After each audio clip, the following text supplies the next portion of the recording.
திராவிட இயக்கத்தின் போர் பரணி, துள்ளி வரும் வேல், ஆவேசத்தை அள்ளி வரும் வாள், இன்றைய செய்தி, நாளைய வரலாறு.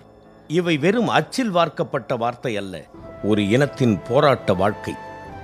ஒடுக்கப்பட்டவர்களின் உரிமைக்காக போராடிக் கொண்டிருக்கும் உண்மை வரலாறு.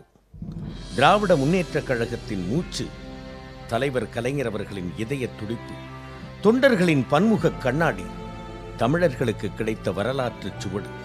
இளமை பருவத்தில் தலைவர் கலைஞர் அவர்கள் பெற்ற முதல் குழந்தை முரசொலி.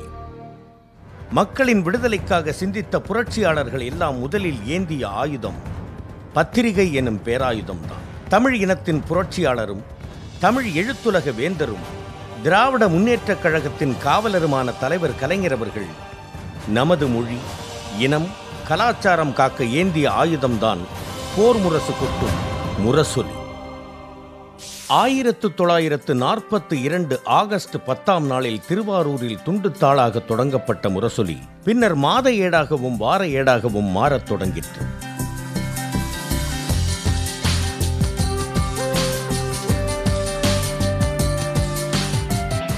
திருவாரூர் பகுதி அச்சகத்தில் இருந்து முரசொலி பிரதிகள் நிறைந்த கட்டுக்களை தலையில் சுமந்து 1 மைல்கள் நடந்து அலுவலகத்தில் இருந்து அஞ்சல் தலைகளை ஒட்டி ஒவ்வொரு ஊருக்கும் அனுப்பி வைக்கும் பொறுப்பு மிகுந்த உழைப்பை, தன் உயிர் மூச்சை முரசொலிக்காக கொடுத்தவர் தலைவர் கலைஞர். அன்று திருவாரூரில் முரசொலி வார ஏடாக பூ பெய்தது. அன்றைய பொங்கல் திருநாளில் வெளிவந்த முரசொலி வார ஏட்டில் தென்னாட்டு மக்களின் திருவென ஓங்கி முரசொலி நாளும் முன்னேற்றம் எய்திட என் மனமாற யான் வாழ்த்துகின்றேன் என்று புரட்சி கவிஞர் பாரதிதாசன் அவர்கள் வாழ்த்தி கவிதை அனுப்பி முரசொலியின் முக்கியத்துவத்தை பறைசாற்றியிருந்தார். தலைவர் கலைஞர் அவர்களின் மூத்த பிள்ளை முரசொலி. முரசொலி இல்லைன்னா கட்சி இல்லை, கட்சி இல்லைன்னா முரசொலி இல்லை. அந்த அளவுக்கு முரசொலி கட்சியோட கொள்கையில் அந்த அளவுக்கு ஆழமாக ஈடுபட்டு கட்சியை வளர்த்து வந்திருக்கிறது. முரசொலி பல இடர்பாடுகளை சந்தித்திருக்கின்றது. விற்பனை தொகை பாக்கியாலும் சந்தா வசூலாகாத காரணத்தாலும் முரசொலிக்கு மூச்சு நின்றுவிடும் நிலையெல்லாம் உருவாகி இருக்கின்றது. கலைஞரும் முரசொலி மாறனும் திரைப்படத்துறையில் ஈட்டிய வருமானத்தை எல்லாம் முரசொலி என்ற குழந்தைக்கு சத்துணவாக வழங்கி காப்பாற்றினார்கள். நிதி பிரச்சனைகளின் காரணமாக வேறு வழியில்லாமல் முரசொலியை நிறுத்திவிட கலைஞர் முடிவு செய்த அறிவிப்பும் வெளியிட்டிருக்கிறார். பின்பு பேரறிஞர் அண்ணா அவர்களின் அறிவுரை தோய்ந்த வேண்டுகோளால் மீண்டும் முரசொலி முகிழ்த்தெழுந்தது. தமிழினத்தின் வறுமையை ஒழிக்க வந்த தமிழகத்தின் தலைமகனுக்கு சுய வறுமை என்ன சுடவா செய்யும்? எல்லாவற்றையும் மீறி முரசொலியின் வெளியீட்டிற்கு பொருளாதாரமே தீர்மான சக்தியாக இருந்த நேரத்தில் முரசொலி தடைப்பட்டு வெளிவர முடியாமல் இருந்தது. மீண்டும் 10 நாட்களில் அனைவரின் கரங்களிலும் முரசொலியை தவழச் செய்தார் தலைவர் கலைஞர். முரசொலியை முழுமையாக நேசித்து பக்கம் பக்கமாக அலங்கரித்து அழகு பார்த்தவர் தலைவர் கலைஞர். நான் பெருமையாக்குற விஷயமே இன்னைக்கு வரைக்கும் மூட நம்பிக்கை சம்பந்தப்பட்டு எந்த விஷயங்களையும் அந்த பத்திரிகையில் எழுதுறதில்ல. குறிப்பாக ராசி பலன் போன்ற விஷயங்கள், அது ரொம்ப மகிழ்ச்சியான விஷயம். நான் ஒரு தடவை எங்கள் நண்பர்களோட பேசிகிட்டு இருக்கையில் சொன்னேன், நீ பியூசியில் என்னடா படிக்கிற அப்படின்னு கேட்டாங்க. தமிழ், ஆங்கிலம், natural science, physics, chemistry, Murasoli. ஏன்னா முரசொலி ஸ்கூலில் என்ன படிக்கிறோம், 11ஆம் வகுப்பு படிக்கிறோம். ஹிஸ்ட்ரி, ஜாகிரஃபி, மேத்ஸு, தமிழ், ஆங்கிலம், முரசொலி. பிஎஸ்சி பாட்னியில் என்ன படிக்கிறேன், பாட்னி, ஃபிசிக்ஸ், கெமிஸ்ட்ரி, முரசொலி. ஏன் இந்த முரசொலியை சேர்த்தே சொல்லிட்டு வரேன் அப்படின்னா, காலையில் முரசொலியில் தலைவர் கலைஞருடைய கடிதத்தை படிச்சுட்டு காலேஜுக்கு போகணுன்னு வச்சிங்களேன், நம்மளுக்கு என்னமோ ஒரு ரக்கம் முளைச்ச மாதிரி ஒரு ஃபீலிங். நம்ம கையில் முரசொலி இருந்தாலே அது ஒரு போர்வாள் இருக்கிற மாதிரி. அந்த கையில் முரசொலியோட பாட புத்தகங்களோட ஒரு கையில் முரசொலியும் வச்சுட்டு காலேஜுக்கு போனால் நம்மளுக்கு என்னமோ பெரிய ஒரு பிஸ்தார் நினைப்பு. அப்படி ஒரு வேகத்தோட அந்த இயக்கம் வளர்றதுக்கு காரணமாக இருந்தது இந்த முரசொலி பத்திரிகை. தமிழ்நாட்டின் அரசியல், கலை, இலக்கியம், கலாச்சாரம் ஆகியவற்றை தட்டி எழுப்பும் உணர்ச்சிமிகு ஏடாக முரசொலியை கலைஞர் மாற்றி உடன்பிறப்புகளின் உள்ளத்தில் நிறைவேறச் செய்தார். 1954ஆம் ஆண்டு முரசொலி தமிழகத்தின் தலைநகருக்கு குடிபெயர்ந்து ராயப்பேட்டை, அண்ணாசாலை என பரிணமித்து கோடம்பாக்கத்தில் கம்பீரமாக கோலோச்சி நிற்கின்றது. வார ஏடாக உரிமை குரல் எழுப்பிய முரசொலி பெரியார் பிறந்த நாளில் அவர்தம் கொள்கையோடு தினசரி நாளேடாக மாறத் தொடங்கிற்று. உயர்கல்வி முடிக்காத எவராலும் உயரத்தை அடைய முடியாது என்பதையெல்லாம் உதறி தள்ளிவிட்டு பள்ளிப்படிப்பையே முடிக்காமல் 18ஆம் அகவையிலேயே முரசொலியை துவக்கி மக்களை படித்து மக்களுக்காக குரல் கொடுப்பதும் போராடுவதும் தான் மகத்தான வாழ்க்கை என இன்றளவும் வாழ்ந்து கொண்டிருக்கின்றார் தலைவர் கலைஞர். நம்முடைய இனத்தின் உரிமையை நிலைநாட்ட முரசொலி என்னும் கவசம் கொண்டு இன்றும் நம்மை காத்து நிற்கின்றார். அந்த முரசொலிக்கு வயது 75. தலைவர் கலைஞருக்கோ 94. குறிப்பாக கலைஞர் கடிதம், உடன்பிறப்புக்கு எழுதக்கூடிய அந்த கடிதம் ஒரு ஸ்பெஷல், இந்திய ஜேர்னலிஸ்ட் உலகத்தில் அதுக்கு ஒரு ஸ்பெஷல் பிளேஸ் கொடுக்க வேண்டும். ஏன்னா அந்த அளவுக்கு இப்போ EMS நம்பூதிரிப்பாடு அந்த மாதிரி எழுதுவார், எழுதுசார் இதில்.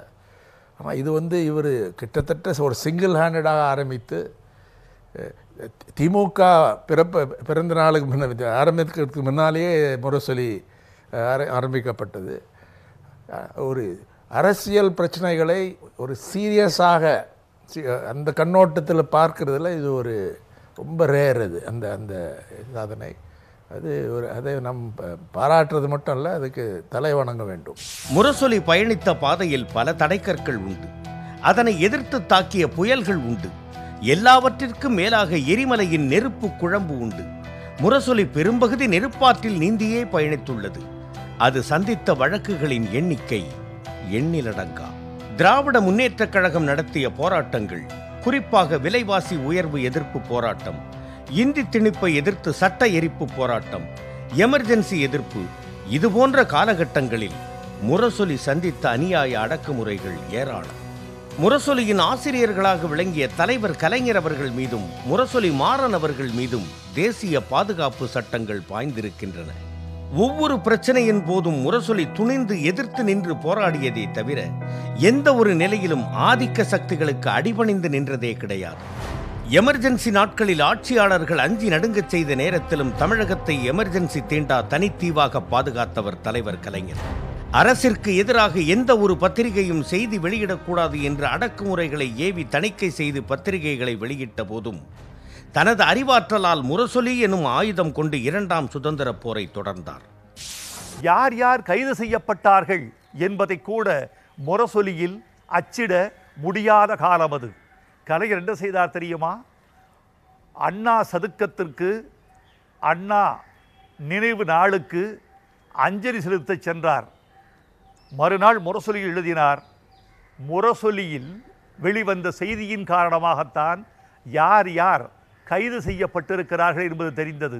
என்ன எழுதினார் தெரியுமா? அண்ணா சதுக்கத்திற்கு அஞ்சலி செலுத்த வர இயலாதவர்கள் பட்டியல் என்று ஒரு பட்டியலை வெளியிட்டு இவர்கள்தான் சிறை கொட்டடியில் இருக்கிறார்கள் என்று இந்த நாட்டுக்கு தெரிவித்தார்.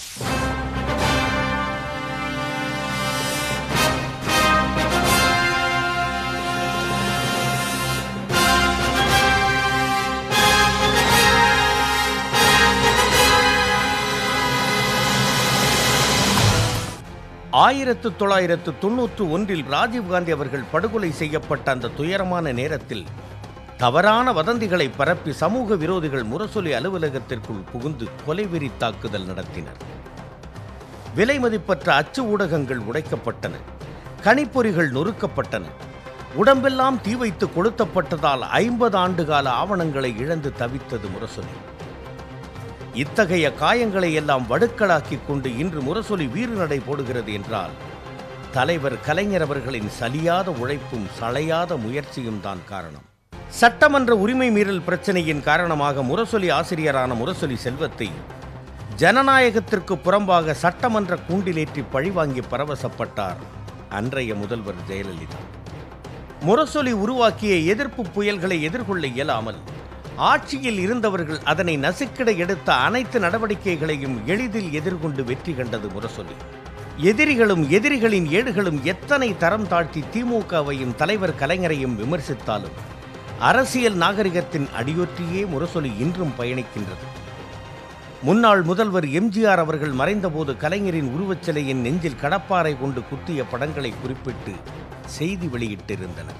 அந்த செய்தியை கண்டு கலைஞரின் உடன்பிறப்புகள் எல்லாம் கடும் கோபத்தில் இருந்த நேரத்தில் மறுநாள் முரசொலியில் அந்த படத்தினை பிரசுரித்து உடன்பிறப்புகளுக்கு கலைஞர் எழுதிய கவிதை, உடன்பிறப்பே, செயல்பட விட்டோர் சிரித்து மகிழ்ந்து நின்றாலும் அந்த சின்னத்தம்பி என் முதுகிலே குத்தவில்லை, நெஞ்சிலேதான் குத்துகிறான், அதனால் நிம்மதி எனக்கு. வாழ்க வாழ்க.